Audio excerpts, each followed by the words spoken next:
Welcome to Realiteen Talks. My name is Gary McGuey, high school practice leader for FranklinCovey Education. Each week, we're here to take on the real challenges of teen life. Let's talk. Welcome everyone to Realiteen Talks. Today's topic, mental health and wellness. Let's meet today's panel. On the call today, we have Ashna, we have Nyla, we have Brenda, and we have Jorge. Team, thanks for joining us today on this very powerful, poignant discussion. So let's start off with, I'm just curious, when you hear the term mental health and wellness, what initially comes to mind? When I hear mental health, I like to think, are you okay? How are you feeling mentally? And if you're not okay, that's fine. You just have to figure out how to get your way through it by identifying with those feelings. Whenever I hear mental health, I always think about like mental illnesses.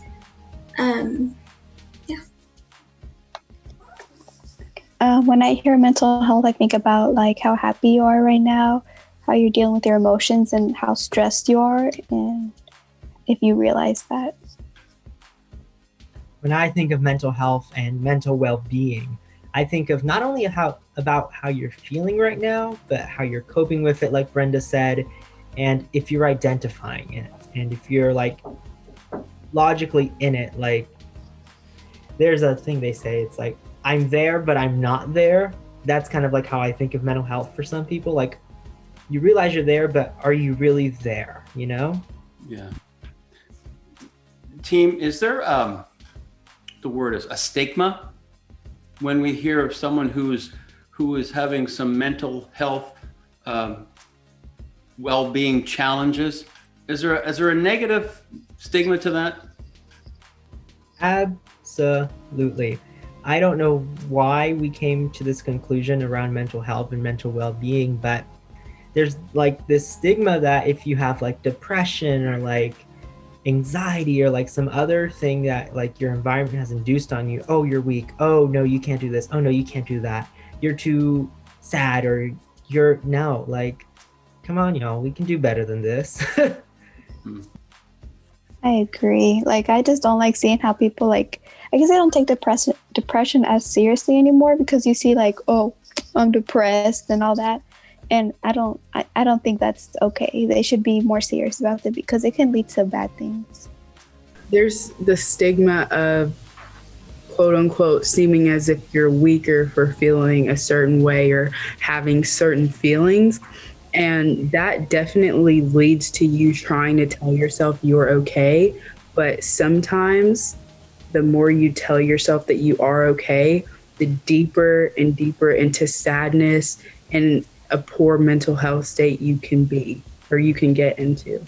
A new term that I just learned was about toxic positivity. So a lot of times you'll tell yourself, I'm fine, I'll get through this, it's okay, without actually realizing what the problem is. And if you don't know what the problem is, there's no way you can fix it. There's no way you can solve it. It's like giving a math problem to someone, but you don't tell them at all what the problem is. You just expect them to know the answer and it to be correct. You know, so you have to identify with your feelings. Don't tell yourself it's okay when sometimes it's not okay. Do you feel, as we're experiencing this pandemic, I mean, we read the news, we hear everybody saying, hey, it's becoming even this piece around wellness, mental health, depression. It's escalating. What are your thoughts around that? What are you seeing? What are you feeling? What are you hearing at school around mental health and wellness increasing? I definitely think during this pandemic, like a lot of people have been realizing their own mental health, and that like there's been like a rise in like depression and stuff, because like you're not getting that human connection that you need. Because like us as humans, like we're meant to like have friends, like that's how we stay happy. But if we are isolated and we can't meet anyone, it doesn't help like at all. Agreed. Sorry, but no, you can go. We are social beings, and like I do think that being social beings, like we think, oh, if everybody's doing it, it's okay. So on the other side of the spectrum, something I noticed during the pandemic is if someone was sad, they would say, oh, well, everyone's going through this, so it's fine. But it's still not okay. Even though everyone's going through it, it still hurts, and you can still try and fix that problem. And I feel like a lot of people now, they're on social media more, and they think it's the same thing as like talking to people like in person, but it's not, because you get addicted to social media, and that's you're there more often, your expectations are different, and nobody's on there talking to you about mental health. You're just watching different things. If you're like with somebody in person, they can tell you've been acting like a little different. If they're your real friends, they're going to tell you you're acting a little different. Do you want to talk about it? And that's just something that's really lacking right now because of the pandemic. Yeah. Go Ashley. Okay, I definitely agree with Brenda. I feel like social media is definitely like detrimental to people's mental health, because I feel like the more you're on social media, the more you think other people are living a better life, and you're judging yourself more. And I don't think that you should compare yourself to others, and comparing yourself to others definitely does have an effect. And I personally think the problem has always been there. Like, I think social media just amplified it and reached a lot more people and put a lot more pressure onto it. The interconnectivity of our era, of our generation, has just made it so much easier for people to see that others are suffering. And there's this good TikTok I was reminded, well, it's not good, but there's this TikTok I was reminded of. It's the audio that's like, what's something that's a scam, but that Americans have been accustomed to thinking is normal? And I don't know why all of us think that depression and anxiety and suffering a traumatic childhood is part of like life. Like, who accustomed us to think that was normal? I personally, like, I'm thinking back to it now, and I'm like, why does someone have to have a traumatic childhood to be like, I had a traumatic childhood, like, period? Like, no, why are you making that normal? Like, ma'am, you need to go seek some help. Please talk to someone. So that's an interesting point, because we're having this rich discussion, and I'm hearing Nyla saying if we are feeling sad, go with it, right? Don't fight it. If that's the way you're feeling, then experience that. Don't deny it.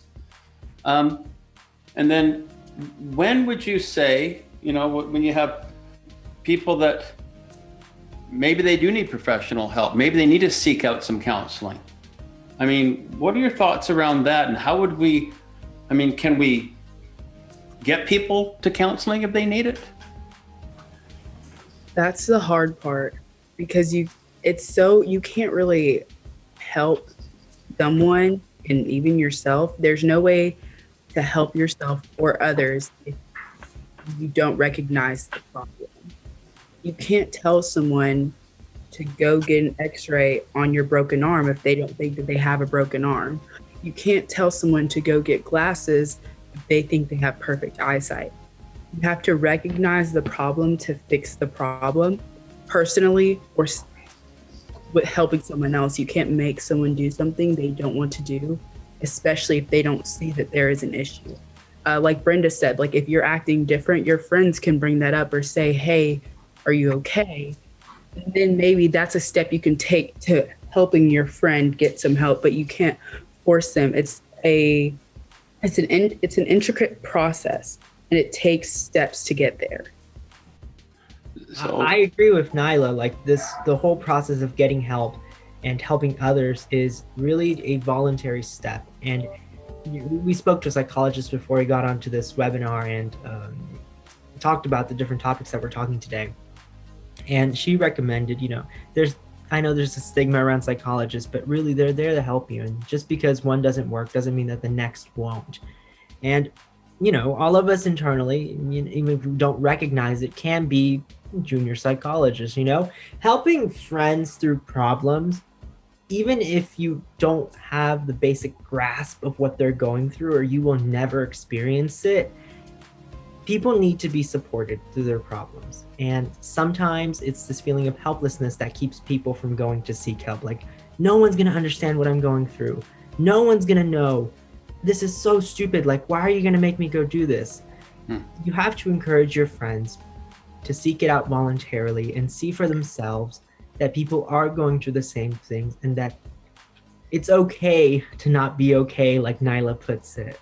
It's okay to feel bad. It's okay to feel sad, but you have to talk it out with someone. Let someone else carry those stones that are bringing you down. Let somebody else carry the stones. That's somebody else being a counselor, therapist. Is that what I'm hearing you say? Yeah, that's good. That's good. If you need help, seek for it, please. Like, it is something that you do not want to let get out of control. Feelings, it's easy for me to sit here and tell you to control them, but I know how hard it is to control them.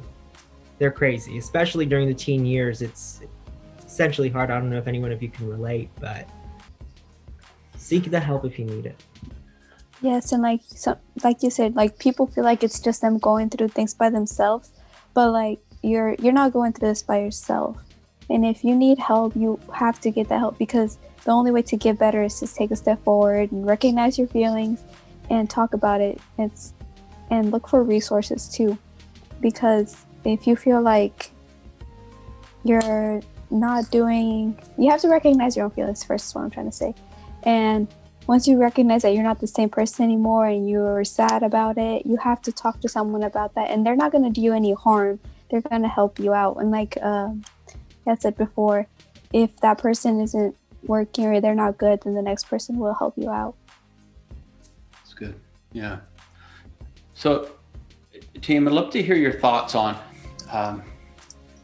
what are some concrete tips you might suggest for people who may not yet be choosing professional help yet, but what are some self-care, some wellness tips you would suggest to your peers? I mean, we always hear the one about being gentle with yourself, be nice to yourself, right? Don't beat ourselves up.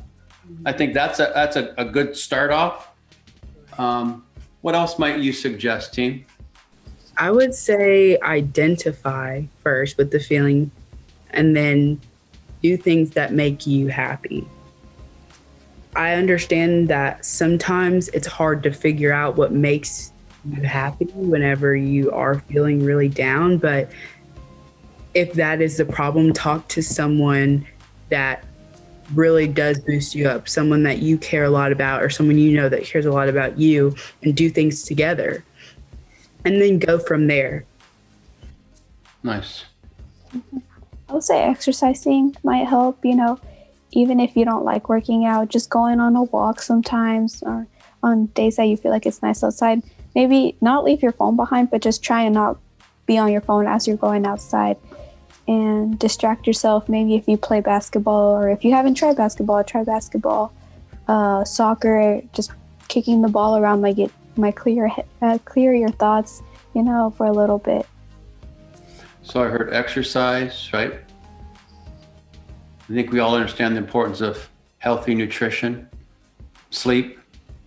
Mm-hmm. Yeah, maybe not being on your phone, but an hour, I think, before you go to bed is really good. Read a book instead, and also replace like the bad food habits you have with better options, and drink more water. That's always very important. I think you should also just try to focus on yourself and not on others. Try to better yourself in the littlest ways. Right, as opposed to comparing yourself to someone else. Just try to work on yourself, and not necessarily saying don't care about anyone else, but put yourself first. And of course, if someone needs help, you can help them. But at the end of the day, you can only help someone if you're okay. I like what Nyla brought up. It's easy to get caught up in other people's troubles and mistakes and forget about yourself. For a lot of us, we don't even realize that we're not okay. It's okay to not be okay if you're not okay, but you have to be proactive in realizing your own feelings and soaking them in. Don't soak them in to the point where it's gonna break you, but soak it into the point where you can still wring that cloth out and be like, okay, let's tackle this. Let me see what I have to do to really figure out what my problem is and how I can address it. I think it's also important too to remember that, you know, there's people that want to help you. There's people that, even if they don't know you, they will sit down and talk with you. They'll sit down and try to help you find the answer to your problem. And they won't tell you what to do. It'll be a self-realization moment for you to know that you had the answer all along. You just have to take a moment to take a deep breath, think about it, and find the answer within yourself. You know, I was coming into this topic today, I'm thinking, man, I wasn't sure where this was going to go. You know, I was a little, this is a heavy topic, a heavy subject. And you guys, this team, I don't say you simplified it, but you made it a lot clearer for me what we can be doing for ourselves. You know, the part about recognizing our feelings, going to the feelings is huge, but you just made it very concrete and doable as far as what we can do for ourselves. So, team, is there any final thought before we sign off? I do. If anyone wants to go first, I just have one final thought, but I'll give the floor to someone else if they want to go first. I'll go first real quick. So I have had friends that say they like to keep things bottled up until they forget about it or whatever their emotions are. I just want to say that if you feel the same way, don't do that. There are people that will listen to you. Don't ever think keeping things bottled up inside is going to be healthy ever, because you're experiencing things alone that you don't have to experience alone. There are other people out there that are going through the same thing, and if they're not, they have a good way of helping you deal with it. I kind of think of it as like a volcano. Like if you keep everything in, you're going to like burst. Like you're not going to forget about it. Like you might for like a while, but like it'll still be like, you'll still know, and all the problems will still be there. Nyla, do you have anything else to add? No, I'm just listening. I feel it's really deep. Honestly, like I said, toxic positivity is a thing, and you have to realize and recognize and identify with how you feel. It is okay to not be okay. And when it isn't okay, you can get help. There's help for you. If not in one place, definitely another. Yeah, I agree with what Nyla said and what Ashna and Brenna has said. You know, this is a really important and sensitive topic that we as a society need to open ourselves up to and realize that, you know, psychology is a science. It's not a simple cookie cutter that you can say, oh, you're depressed, go have this. Or, oh, you have anxiety, go have this.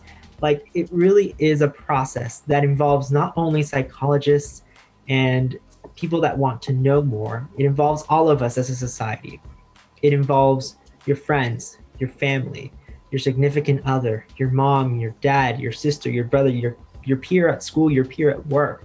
This is a team effort. And I think a lot of adults and teens and people that just have never had anyone that has had mental problems around them forget that even the simplest of us and even the highest of us suffer through these things. And we cannot ignore it or act like it's just get over yourselves. Like you'll be fine. Like, don't think about it. Like, there really is, like, I hate to say it, a problem.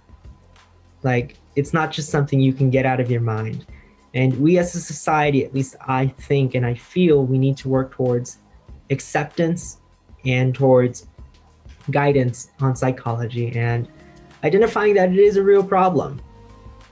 Well, team, once again, I just wanted to thank you for sharing your wisdom, your insights. Thank you for providing hope for some people who are feeling hopeless. Like I said, it was a tough topic, and you guys just made this feel very seamless and natural. So great job today. Thank you so much. We'll see you guys down the road. Everybody else, stay safe, take care. Thanks a lot. Team, let's recap what we heard today. First of all, unfortunately, there's a negative bias around the word mental health. Some people have an inaccurate mindset that if you're dealing with a mental health challenge that you're weak. You need to be more positive and overcome these negative feelings. Secondly, the team talked about toxic positivity. It's a term for people who choose to ignore their feelings and just stay positive. If we do not address the real challenge and mask it with positivity, it will become toxic. Remember, feelings are feelings. We need to recognize and address the issue. Thirdly, the importance of seeking out professional help. Psychology is a science, and we should be looking to a professional to provide support, to help us so we aren't carrying the big rocks. Let the professional take some of the weight off us through listening, reflecting, and offering professional support. Realiteen checks time. First and foremost, the one message we need to express loud and clear when it comes to mental health and wellness: there's no substitute for professional help. Talking with a therapist or a counselor is the best decision we can make for ourselves. Around wellness, we need to take time for ourselves, identify and recognize our feelings. As the team shared, feelings are feelings, and they're not linear. Let's continue to focus on what we can influence and not worry about things we can't control.